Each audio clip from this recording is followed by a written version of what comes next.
कैसे हैं आप सब? बहुत अच्छे। आज हम जिस विषय को लेकर के आए हैं वो हमारे स्वास्थ्य से संबंधित है, हमारे शरीर से संबंधित है। आज का विषय है पाचन तंत्र, जिसको हम अंग्रेजी में क्या कहते हैं? Digestive system. पाचन तंत्र को हम अंग्रेजी में क्या कहते हैं? Digestive system. हम कोई भोजन जब ग्रहण करते हैं तो उस भोजन का पाचन किस तरीके से होता है, किन किन अंगों का उसमें विशेष रोल है, कौन कौन सी ग्रंथियां उसमें काम करती हैं, इन सारे विषयों के बारे में हम इस विषय में आज जानेंगे। आइए देखते हैं कि पाचन तंत्र की क्रिया किस प्रकार होती है। आज हम विषय हमारा है पाचन तंत्र, या जिसको हम डाइजेस्टिव सिस्टम कहते हैं। इंग्लिश में हम क्या कहते हैं? डाइजेस्टिव सिस्टम कहते हैं। पाचन तंत्र की जो क्रिया होती है वो मुख्यतः 2 चरणों में संपन्न होती है। पाचन तंत्र की क्रिया के कितने चरण हैं? 2। कौन कौन से? पहला चरण ये है हमारा, जब भोजन का डाइजेशन होता है, पाचन होता है तो आहार नाल में होता है, और दूसरा है पाचक ग्रंथियां। इन 2 चरणों में भोजन का डाइजेशन होता है। जब भोजन को हम डाइजेशन की बात करते हैं तो पहला जो चरण हमारा आता है वो है आहार नाल। इस आहार नाल की पहले तो आपको जानना ज़रूरी है कि आहार नाल क्या होता है।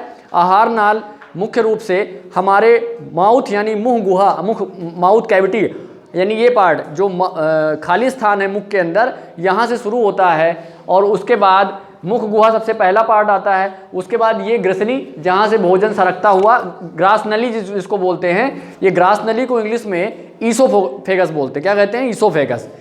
श्वास नली को, जिससे सांस निकलती है, उसको ग्रसनी कहते हैं। तो भोजन की नली को ग्रास नली कहते हैं, इंग्लिश में इसको ईसोफेगस कहा जाता है। भोजन मुख गुहा से ग्रास नली, और ग्रास नली के बाद फिर वो आमाशय, जिसको इंग्लिश में स्टमक कहते हैं, स्टमक में पहुंचता है। वहां से छोटी आंत, छोटी आंत से बड़ी आंत, और फिर उसके बाद गुदा यानी एनस के थ्रू शरीर से बाहर बहिक्षेपित कर दिया जाता है, एक्सपेल कर दिया जाता है। तो ये तो हो गया आहार नाल के 6 भाग। दूसरा भाग है जो ग्रंथियां इस पाचन की क्रिया में मुख्य रोल अदा करती हैं, वो हैं मुख गुहा में पाए जाने वाली लार ग्रंथियां। इस पर हम विशेष बात करेंगे अभी। दूसरा है जठर ग्रंथि, तीसरा है लीवर और पित्ताशय, चौथी जो ग्रंथि है वो है हमारी अग्न्याशय, और अंतिम आंत में पाए जाने वाली कुछ ग्रंथियां, उसमें भी छोटी ग्रंथियां पाई जाती हैं जिसको आंत ग्रंथियां कहते हैं। इन सब के बारे में हम विस्तृत रूप से जानेंगे, कक्षा 6, 7, 8 के स्तर से जानेंगे। आइए एक एक करके हम इन सब चीज़ों को जानते हैं। इनको जानने से पहले हम देखें कि इनका पोजीशन, यानी सभी अंगों का हमारे शरीर में स्थान क्या है। सबसे पहले अगर हम बात करें तो हमारा ये पार्ट, यानी जो कैविटी है, उसको मुख गुहा कहते हैं। भोजन यहाँ आप मुंह के अंदर रखते हैं, जहाँ पर दांत द्वारा उसको पीसा जाता है। हम अगर पाचन के पूरी प्रक्रिया को समझें तो पाचन एक ऐसी प्रक्रिया है जिसमें जटिल अणुओं को सरल अणुओं में तोड़ा जाता है। पाचन एक ऐसी प्रक्रिया है जिसमें भोजन के जटिल अणुओं को सरल अणुओं में विभक्त किया जाता है, तोड़ा जाता है। इस क्रिया को पाचन क्रिया कहते हैं। पाचन की क्रिया में भोजन सबसे पहले मुख गुहा में आता है, और उसके बाद भोजन यहाँ से सरकता हुआ ग्रास नली से कहाँ पहुँचता है? इस पार्ट को, इसको आमाशय कहते हैं।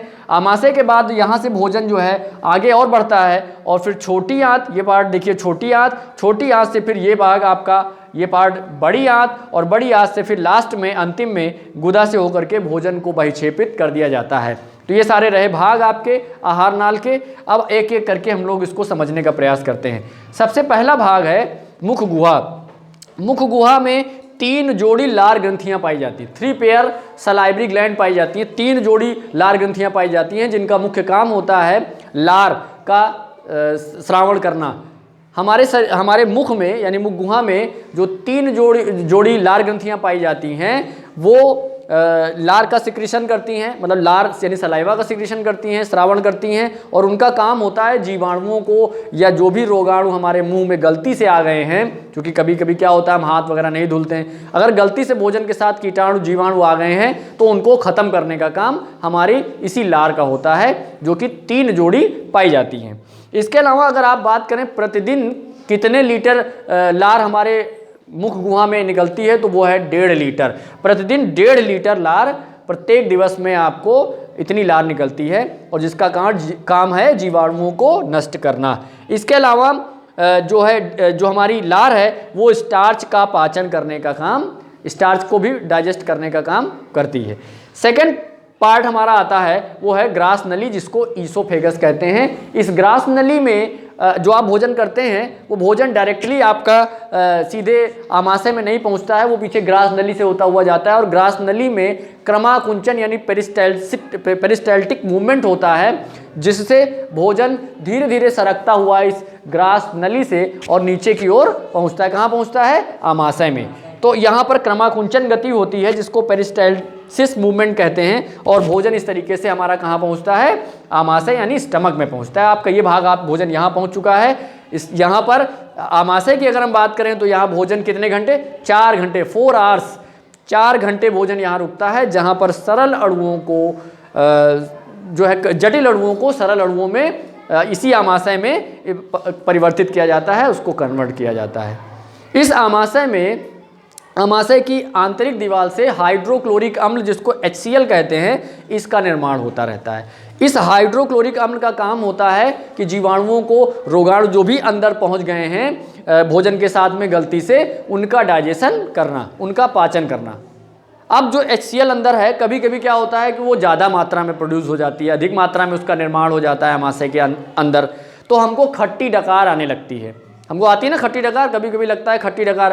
तो ऐसा खट्टी डकार क्यों आ रही है? क्योंकि आमाशय में HCl हाइड्रोक्लोरिक अम्ल जिसको HCl कहते हैं, उसका निर्माण अधिक मात्रा में हो गया है। तो हमें अगर हाइड्रोक्लोरिक अम्ल ज़्यादा हो गया है, खट्टी डकार आ रही है, तो उस समय हम किसका उपयोग करते हैं? इनो का प्रयोग करते हैं। आपको पता होगा घर में इनो का यूज़ किया जाता है, तो इनो का प्रयोग करते हैं। बेसिकली इनो में मैग्नीशियम हाइड्रोक्साइड MgOH क्षार का प्रयोग किया जाता है, जो आमाशय में जाते ही अम्ल की जो अम्लता है उसको कम कर देता है और हमको खट्टी डकार आना या पेट में दर्द होना आदि समस्याओं से मुक्ति मिल जाती है। तो हमारा इनो क्या है? मैग्नीशियम हाइड्रोक्साइड है। आइए आगे बढ़ते हैं। जो आमाशय हमारा, इसमें 4 घंटे भोजन सबसे अधिक समय तक यहीं रुकता है और यहाँ जटिल अणुओं को सरल अणुओं में कन्वर्ट किया जाता है। यहीं पर जठर रस का निर्माण भी होता रहता है, जो कि कहाँ से निकलती है? जठर ग्रंथि से निकलती है। तो जठर ग्रंथि से कौन सा रस निकलता है? जठर रस। और उसका काम क्या होता है? उसका काम होता है प्रोटीन और को पेप्टोन्स में बदलना। प्रोटीन का डाइजेशन, जो दाल में प्रोटीन होती है, आप दाल के साथ प्रोटीन ले रहे हैं, उसका पाचन का काम आपके इसी आमाशय का है। इसके बाद भोजन आमाशय के बाद कहाँ आता है? आमाशय के बाद भोजन कहाँ आ रहा है? छोटी आंत में आता है, स्मॉल इंटेस्टाइन बोलते हैं। कहने में तो ये छोटी आंत है, लेकिन इसकी लंबाई बड़ी आंत से ज़्यादा लंबी होती है।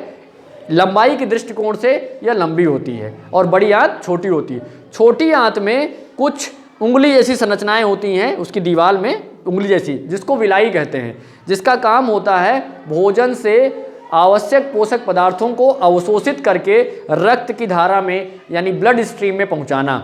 भोजन लेने का यानी भोजन करने का या पाचन का मुख्य उद्देश्य क्या होता है? ऊर्जा प्राप्त करना। हम भोजन क्यों करते हैं? ऊर्जा प्राप्त करने के लिए। हमारा पाचन तंत्र किस लिए काम करता है? हमारी शरीर को ऊर्जा देने के लिए। ऊर्जा किस रूप में? ग्लूकोज के रूप में। वो ग्लूकोज किस रूप में कन्वर्ट होता है? ATP के रूप में। उसके बारे में हम बड़ी कक्षाओं में जानेंगे। अभी हम कक्षा 6, 7, 8 के बारे में पढ़ रहे हैं, उस स्तर से समझने की ज़रूरत है। तो छोटी आंत में अवशोषण का काम होता है, बड़ी आंत भी हमारा अवशोषण का काम करती है, अनेक पोषक पदार्थों को अवशोषित करके और रक्त में भेजने का काम करती है। बाद में वही रक्त से हमको ऊर्जा प्राप्त होती है। तो और लास्ट में हमारा जो भोजन है वो बहिक्षेपित हो जाता है गुदा यानी एनस से। इस तरीके से आपने तमाम चीज़ों को जाना कि हमारा पाचन क्या है। पाचन एक जटिल रासायनिक अणुओं को सरल अणुओं में कन्वर्ट करने की प्रक्रिया है। पाचन का कार्य ऊर्जा प्राप्त कराना है और पाचन के विभिन्न अंगों, पाचन के दोनों चरणों, पहला चरण आहार नाल, दूसरा चरण पाचक ग्रंथि, इन सब के बारे में आपने जाना और उम्मीद है कि आपको ये विषय ज़रूर समझ में आया होगा। धन्यवाद।